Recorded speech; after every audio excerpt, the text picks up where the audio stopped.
Level 1, the unlicensed. 3 years into med school, tuition outweighs your balance. You drop out, take a night shift as an orderly. Rent on your studio is $400 behind. Your neighbor Jonah bangs on your door past midnight. He's holding a soaked towel against his side. A $20 dice game outside a bar went wrong. He begs you, no ambulance, that means police. You still have scrub gloves and suture kits stashed. You clear the kitchen table and tell him to lie down. Your hands shake through 2 stitches, then steady. 23 minutes later, the wound is closed. Jonah hands you $800 cash before he limps out. That's more than 4 hospital shifts combined.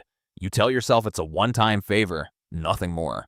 A week later, a stranger calls you by a name he shouldn't know. He says a friend of Jonah's needs the same help. This one pays $1,100 for half the work. The first one feels like an accident. The second feels like a raise. Soon you're keeping a second phone for these calls.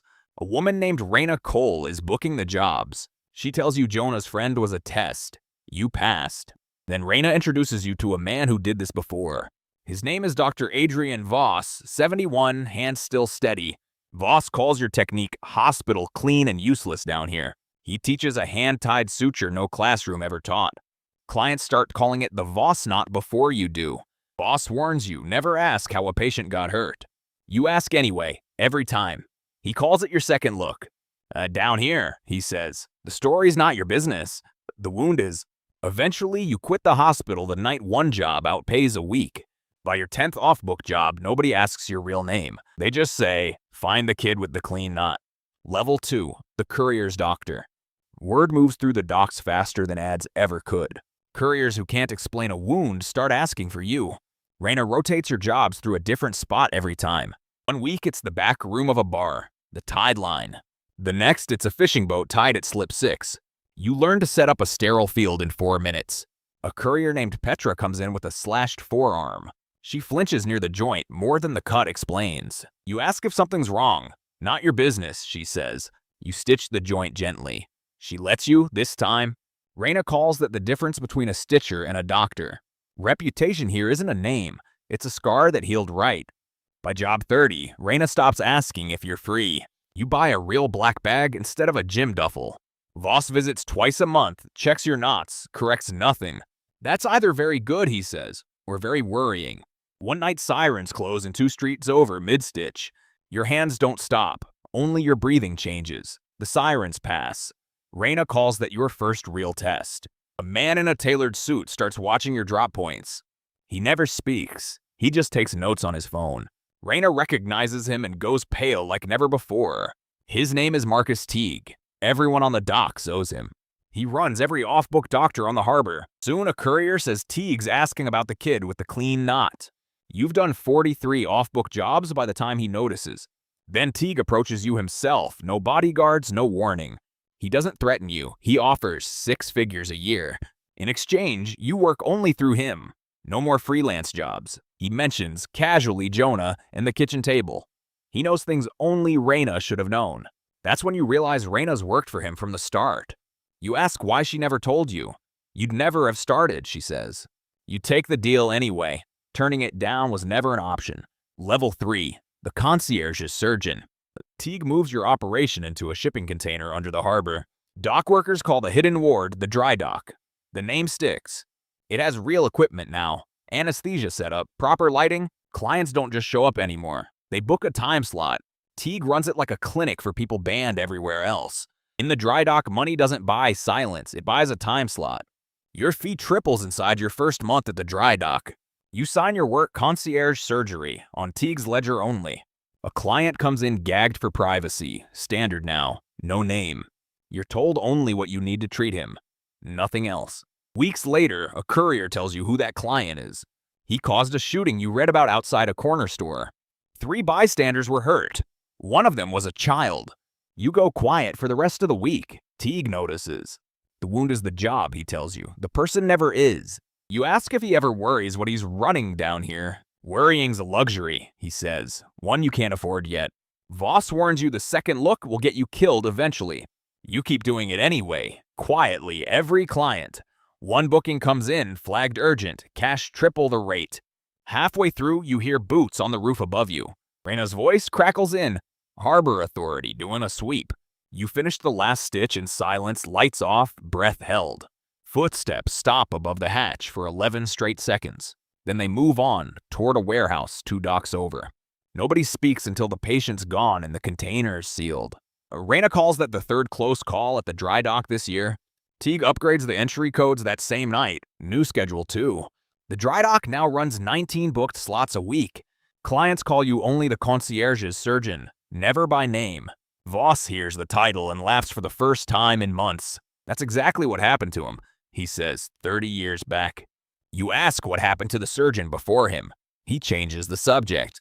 You notice for the first time you've stopped asking who patients are. Instead, you notice you're the only one bothered by that.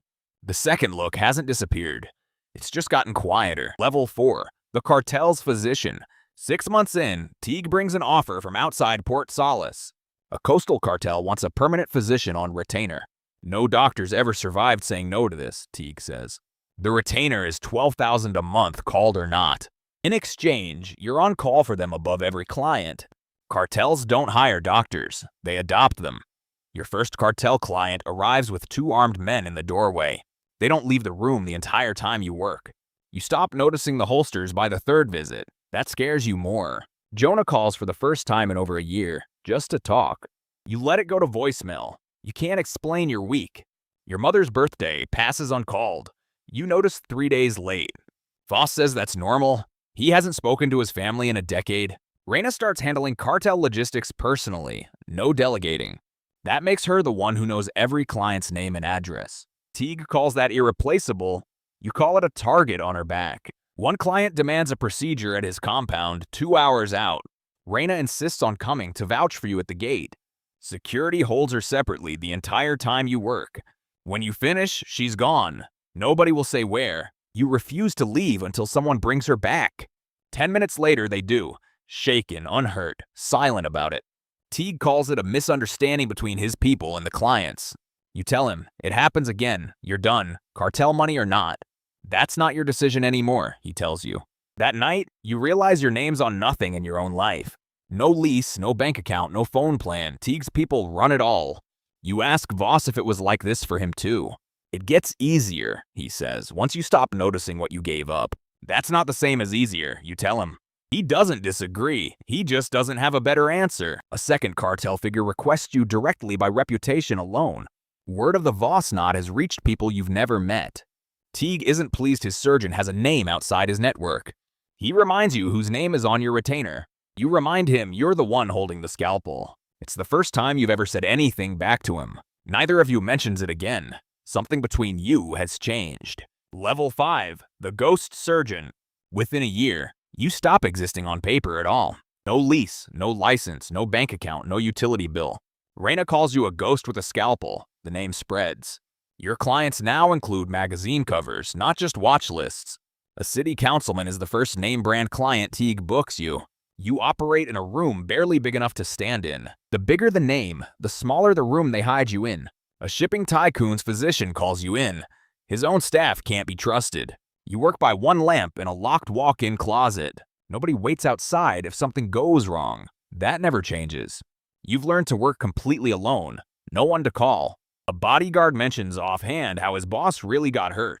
It doesn't match the story Teague gave you before the job. You ask the client directly. Teague warned you never to. He answers honestly. You still don't know why. What he tells you means someone innocent is in danger tonight. You tell Teague you're calling it off unless you get one warning call. Teague refuses. The job ends when the wound closes, he says. You make the call anyway, from Raina's second phone. The warning reaches the right person 12 minutes early. Teague finds out within the hour. He doesn't yell, worse. The second look finally cost him something real, he tells you. Meanwhile, a name circulates in files across 3 governments. No photo, no real name, only a stitch pattern. A federal analyst flags 11 cases with the same suture technique. She writes one word in her report, signature. No idea whose. Voss hears about the flagged cases from an old harbor contact. It took him 20 years to get that kind of attention, he says. Warning or compliment, you ask. He just shrugs. Teague hears about the investigation, too. It changes how he talks to you. Time to disappear completely, he says. New city, his terms only. Port Solace is the only home you've had since 19, you tell him. That stopped being your choice the day you signed, he says. Reyna warns you Teagues never let anyone actually walk away. For the first time in years, you start planning something he doesn't know. Voss agrees to help on one condition: you finish what he started. Level 6, the legend. Voss's plan is simple: expose how Teagues' retainer system works. For years, Teagues kept every client's record in one ledger. Voss knows because he built that ledger 30 years before you. He still remembers where it is. Teague never bothered to move it. You and Reyna break into his office during the one empty hour. The ledger lists every client, every retainer, every debt he holds. It lists your name too, next to a number you've never seen. You copy it all onto a drive before the guard's next round. Reyna knows 2 journalists in Port Solace who never took his money. She sends it to both, from an account traced to no one. Teague finds out that night and comes to the dry dock himself. No guards. He just asks if you understand what you've done. You tell him exactly what he taught you. The wound is the job. His whole operation was the wound. You just finally treated it. This will end him, he says, and probably you too. You stopped caring the day he threatened Reyna. You tell him. 2 days later, the story breaks across every outlet left. Teague disappears before anyone can serve him a subpoena. His network doesn't survive the exposure. Neither does his leverage over you. For the first time in years, no one in Port Solace owns you. Reyna keeps working, but only jobs she chooses now. Voss finally retires for real, on his own terms this time. The federal file on the signature surgeon stays open, unsolved. Investigators in 3 governments still don't have your face, only your stitch. You keep operating, quieter now, choosing your own clients. A 19-year-old dropout finds you the way you once found Voss. She patches up a friend badly and asks you to check it. You almost tell her to walk away while she still can. Instead, you teach her the same knot Voss taught you. You teach her the second look too. Every time, no exceptions. Voss said the second look would get me killed. Now I teach it first. It'll cost her more than it saves her most nights. You tell her. Then why do it, she asks. Someone has to, you tell her. Port Solace still doesn't know your name. It knows the knot. Now, too. If you made it all the way to the end, you're officially at the final level. Subscribe for the next journey. Leave your ideas in the comments, and I'll see you in the next one.